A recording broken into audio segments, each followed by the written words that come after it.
Başladım. Assalomu alaykum hurmatli muzoffer. Men Aliza, hamkorlik Rivojlantirish banki bank xizmatlari markazi rahbariman. Bu ishlar bilan ushlashimizdan maqsad tadbirkorlarni muammolarini hal etgan holda ish joyi yaratish. Bir Mahmudov Mansurbek bor ekan. Assalomu alaykum. Men Mahmudov Mansurbek.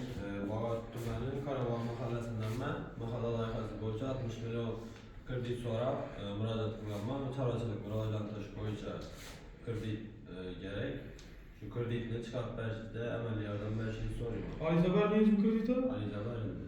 Ariza bergan bo'lsangiz, belgilangan tartibda ko'rib chiqamiz. Kreditimizni zabit qilmasa berilsa 60 million miqdorda kredit sotamiz. Shu kredit uzatgandan keyin o'zingiz bilan tatib ish joyini yaxshilab o'rganadi. Inshaalloh. Tamam, rahmat. Rahmat.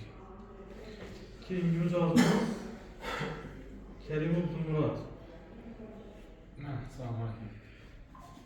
Men Bog'ot tumani To'qchi mahallasindanman. Mahalla loyihasi bo'yicha 60 million so'm bu yerga chorvachilikni rivojlantirish bo'yicha.